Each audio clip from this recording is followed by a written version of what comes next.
Cavity का question है, electrostatics का। बोले तो देखिए ना, तो एकदम दिमाग आउट, पूरा स्ट्रेस हो जाता नहीं ऐसा क्वेश्चन देख के। देख क्या लिखा है क्वेश्चन पे, consider a uniform spherical charge distribution, कर दिया इधर, radius r1, centred eight O, बात खत्म। In this distribution a spherical cavity, ये देख बेटा कैविटी ऑफ रेडियस r2, ये इधर पे कैविटी बना दिया पूरा टक से, सब पूरा चार्ज बाहर, हवा हो गया उधर पे। OP equal to OP equal to R1 minus R2, ये तो ठीक है। If the electric field inside the cavity at a position R is E of R, then which of the following is or are correct? चल यार discussion start करते हैं। ये question easy है, मेरी बात मान ले, इजी है, एकदम इजी क्वेश्चन है। और ऐसे क्वेश्चंस को टैकल करने का मेथड भी बहुत सिंपल है। पहले मेरे को एक चीज बताओ, तुम जीरो मतलब क्या होता? मैं इधर लिखता हूं, जीरो मतलब क्या होता? पॉजिटिव मैग्नीट्यूड और negative magnitude of same amount का एडिशन जीरो होता है। मतलब कि अगर हम इसे चार्ज के पॉइंट ऑफ व्यू से भी अगर बोलें कि जितना पॉजिटिव चार्ज ले रहे हो उतना ही नेगेटिव चार्ज अगर लो, तो नेट चार्ज कितना आ जाएगा? जीरो। देखो यहां पे क्या है, जीरो नेट चार्ज। ठीक है, ये आइडिया को हम बाद में भी इस्तेमाल कर सकते हैं। फिलहाल एक छोटी सी बात समझा देता हूं। मान के चलो कैविटी इधर है ही नहीं, कैविटी इधर है ही नहीं, कैविटी को हटा देते हैं।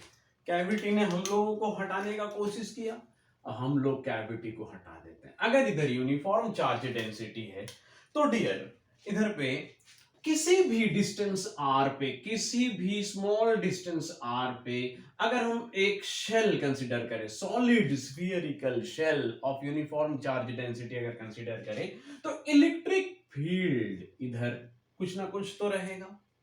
इसके अंदर कोई ना कोई चार्ज तो कंज्यूम होगा। मान के चलो इसके अंदर चार्ज Q है, तो डेंसिटी के अनुसार अगर ये पूरे वॉल्यूम पे टोटल चार्ज अगर Q है, तो डेंसिटी हम चार्ज डेंसिटी हम वॉल्यूम चार्ज डेंसिटी लिख सकते हैं Q/4/3 पाई R क्यूब। वैसे ही अगर इस छोटे शेल के अंदर चार्ज है Q, तो इसका डेंसिटी बन जाएगा Q/4/3 pi small r cube. देख लो, तो इसका मतलब स्मॉल q का कैलकुलेशन बड़े आराम से हो जाएगा। 4/3 पाई हट गया, capital Q dot r cube by capital R cube. देख लो ये हट गया, R cube by R cube, ये आपका स्मॉल q का वैल्यू है। अब ये स्मॉल q का चार्ज इनसाइड दिस शेल अगर है, तो सेंटर पे कॉन्सेंट्रेटेड मान के चलते हैं to calculate the electric field at its surface. उसके सरफेस पे इलेक्ट्रिक फील्ड कैलकुलेट करने के लिए पूरे चार्ज को concentrated at the centre, shell theorem कुछ याद आ रहा होगा। तो फिर electric field let's say for the small radius r is equal to 1/4 pi epsilon naught q by r square। q by r square मतलब क्या होगा डियर?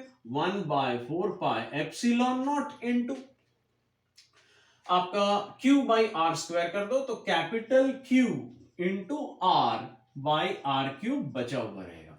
अब इसको और रिकैलकुलेट कर सकते हैं, इससे और आगे बढ़ सकते हैं। Q बाई आर स्क्वायर तो आपके पास ये आ गया Q इंटू आर। अब देख लो capital Q by 4 pi R cube और फिर इधर small r by epsilon naught. 4 pi R cube यहां, r बाई एप्सिलॉन नॉट यहां, Q यहां। अब डियर अगर इसको वॉल्यूम में कन्वर्ट करना है, अगर इसे वॉल्यूम में कन्वर्ट करना है, तो एक 3 का इस्तेमाल यहां भी कर लो, तो ये क्या बन जाएगा?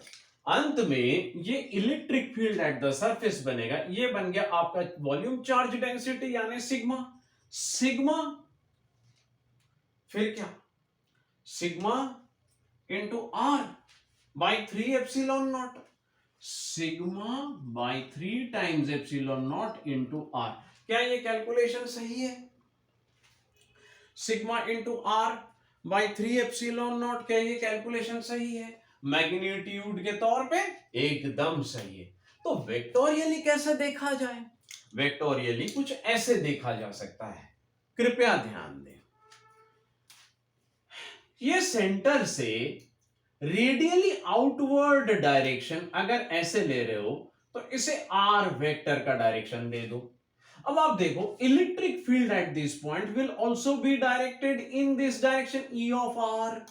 Electric field for a radius R, E of R जो क्वेश्चन में बोला जा रहा था, वो भी इसी डायरेक्शन पे, वो भी इसी डायरेक्शन पे डायरेक्टेड रहेगा। मतलब ई ऑफ आर वेक्टर और आर वेक्टर दोनों एक ही डायरेक्शन पे रहेंगे। इसका मतलब ये ई वेक्टर ये बन सकता है E of R vector equal to, और ये किसके डायरेक्शन में रहेगा? आर के डायरेक्शन में रहेगा, रेडियली आउटवर्ड डायरेक्शन में रहेगा। ये कॉन्सेप्ट को अगर हम इस्तेमाल करें तो अब किसी भी स्फेरिकल चार्ज डिस्ट्रीब्यूशन के अंदर रेडियली आउटवर्ड इलेक्ट्रिक फील्ड का कैलकुलेशन डेंसिटी और बाई 3 एप्सिलॉन नॉट के तौर पे किया जा सकता है with the direction of radially outward vector. Now let's bring that small cavity into the picture. ये कैविटी कैसे तैयार हुआ?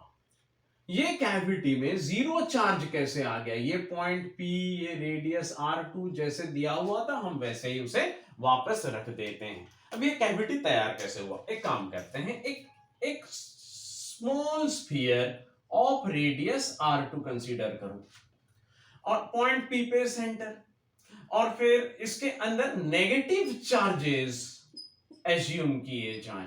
तो इलेक्ट्रिक फील्ड इसके बजाय कि ये बाहर निकलेगा, electric field at the surface will be directed radially inward. Electric field at any radius R will be directed inward. क्यों? क्योंकि ये नेगेटिव चार्जेस हैं। ये एक शेल एज्यूम कर रहा हूं, एक solid spherical discharge distribution assume कर रहा हूं। यहां भी फिर ई ऑफ आर का कैलकुलेशन कैसे होगा? ई ऑफ आर वेक्टर का कैलकुलेशन होगा sigma by 3 epsilon not. Same sigma, same charge density, जितने डेंसिटी के पॉजिटिव चार्जेस यहां मौजूद हैं उतने ही डेंसिटी के, अगर यहां चार्ज डेंसिटी रो है यहां भी चार्ज डेंसिटी रो इस्तेमाल किया जाए, इनटू रेडियली आउटवर्ड वेक्टर या radially inward, radially inward minus R vector लिया जाए फॉर नेगेटिव चार्जेस। अब आपका नेगेटिव चार्ज का शेल उठा के अगर आप यहां रख दो तो पॉजिटिव और नेगेटिव मिला के जीरो चार्ज, ये देखो मैंने पहले ही बताया था।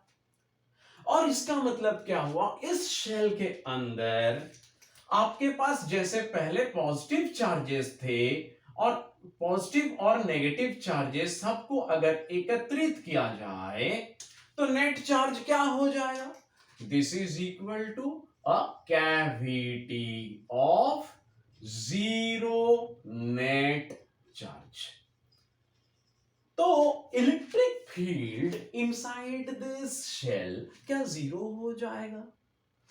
इसके अंदर कोई चार्ज नहीं। गॉसेस लॉ अगर लगाओगे तो पूरा डिजास्टर हो जाएगा, उसी मोमेंट पे डिजास्टर हो जाएगा। क्यों? अगर एम्प्टी शेल है तो यहां गॉसियन सरफेस अगर एज्यूम किया जाए तो गॉसेस लॉ क्या कहता है? Closed integral of E dot D equal to Q by epsilon naught. Gauss's law क्या कहता है?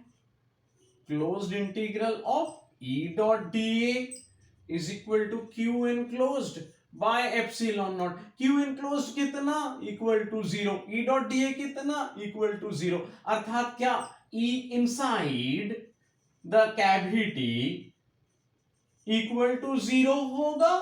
No, no, no, no, no। But this is not 0। क्यों not 0? सीक्रेट कहां? सीक्रेट यहां। अब आओ बेटा डिस्कस करते हैं सीक्रेट। ये शेल के अंदर, ये कैविटी के अंदर, इस कैविटी के अंदर किसी भी पॉइंट पे आप मान के चलो ये पॉइंट है P, centre of the cavity, जैसा आपका था सेंटर ऑफ द कैविटी। इसका रेडियस कितना, R2 रहने दो, और मान के चलो आपका ये रहा पॉइंट O या फिर ये रहा पॉइंट O, और यहां से ये पूरा डिस्टेंस कितना, A इक्वल टू कितना, R1 माइनस R2, इसे भी ऐसे ही रहने दो। Now let us consider a point, ये R1 माइनस R2 को हम इधर लिख देते हैं ताकि यहां थोड़ी जगह बचे और हम थोड़ा आराम से समझ सके। ये equal to R1 minus R2 जैसे दिया हुआ था वैसे ही कंसीडर किया जाए। अब let us consider a point of Q, let say point Q यहां। अब ये यहां से कितने डिस्टेंस पे है, लेट से R। तो R वेक्टर को कैसे कंसीडर किया जाएगा, यहां से बाहर की तरफ R वेक्टर कंसीडर करो। ये R को नाम दे देते हैं R2। ये PQ वेक्टर है, PQ वेक्टर को हम बोल देंगे R2 वेक्टर, ऐसा बोल दो। अब ध्यान रहे, ओरिजिन से रेडियस R1 पे पूरा बड़ा शेल भी था, मतलब पूरा बड़ा शेल ऐसे अभी भी है, मतलब ये जो पॉइंट Q है ये बड़े शेल के अंदर भी है, यहां कहीं पॉइंट Q तो यहां कहीं पॉइंट Q, मतलब ओरिजिन से आप एक रेडियल वेक्टर R1 वेक्टर यहां भी ले सकते हो। अब आप ध्यान दो, अगर PQ वेक्टर को R2 बोल रहे हो तो रिवर्स वेक्टर को मतलब यहां से यहां आने वाले वेक्टर को माइनस R2 वेक्टर बोला जा सकता है। मैं ऐसा क्यों कर रहा हूं, मैं ऐसा इसीलिए कर रहा हूं क्योंकि यहां बाहर पॉजिटिव चार्जेस हैं, जिसके वजह से यहां से फील्ड आउटवर्ड जाएगा, और अंदर नेगेटिव चार्जेस और पॉजिटिव चार्जेस समान मात्रा में अगर लिए जाएं तो ये कैविटी बन जाएगा। अब electric field eight point Q due to the negative charges inside, E at Q due to P is equal to E at Q due to P, एक minute, E at Q due to P is equal to PQ vector equal to R2 vector, ये use होगा यहां, is equal to, अगर इसे vector के तौर पे देखा जाए मतलब field at Q due to charges, negative charges inside the smaller shell is equal to sigma by 3 epsilon naught into R2 vector plus या माइनस कैविटी के अंदर माइनस चार्जेस भर दो, कैविटी के अंदर माइनस चार्जेस भर दो। अच्छा, field at Q due to O कितना होगा, sigma by 3 epsilon naught into R1 vector plus, क्योंकि पॉजिटिव चार्जेस के कारण रेडियली आउटवर्ड होगा, और यहां रेडियली इनवर्ड, ये कैविटी से रेडियली इनवर्ड, तो यहां आपका एक फील्ड आ जाएगा EQP, और यहां इस डायरेक्शन में एक फील्ड आ जाएगा EQO। देख लो, अब ये वेक्टर O से यहां गया, यहां से यहां पे आया, और ये रिजल्टेंट वेक्टर OP, मतलब अगर इन दोनों को ऐड किया जाए, अगर इन दोनों वेक्टर्स को ऐड किया जाए तो net resultant field at P due to O या इनसाइड द कैविटी कितना आएगा। अगर आप net electric field inside cavity calculate करना चाहते हो, E नेट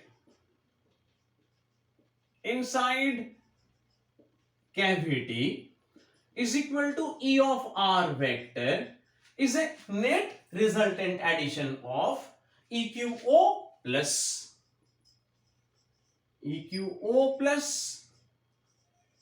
EQP, या फिर O से Q, तो that means sigma by 3 epsilon naught into यहां R1 वेक्टर इसका और माइनस R2 वेक्टर इसका, देयर ये triangle law, R1 vector R2 vector, ये रिजल्टेंट बन गया OP वेक्टर। अब ध्यान दो, sigma by 3 epsilon naught has a direction of OP vector E net inside cavity. ये है आपका E of R vector.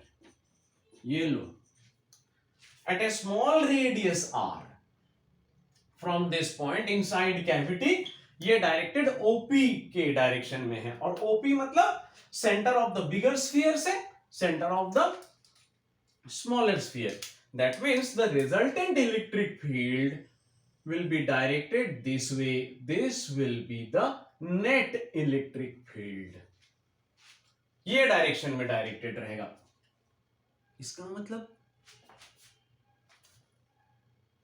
Non zero electric field, time invariant electric field, uniform electric field of sigma by 3 epsilon naught.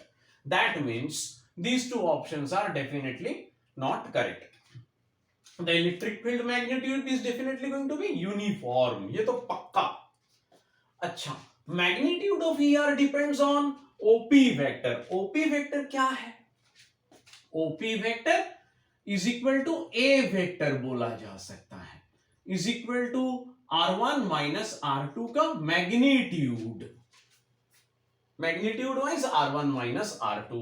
तो OP vector is equal to A vector. तो depends on R2 नहीं, R1 R2 किसी पे नहीं, ना A only. Yes, इसका मतलब uniform रहेगा और मैग्नीट्यूड ऑफ AR A पे डिपेंड करेगा और उसी के साथ direction of ER depends on A only. ये देखो, रिजल्टेंट इलेक्ट्रिक फील्ड का direction depends on A only. And like this is the right answer. These are wrong answers. Cavity का question. Electrostatics. Calculation. कितना कुछ यहां डिटेल में है. जरूरत पड़े और बार बार रिविजिट करो, थियरी देखो, लेकिन कैविटी से घबराओ नहीं. Thank you for your patience. See you in the next question. Stay subscribed.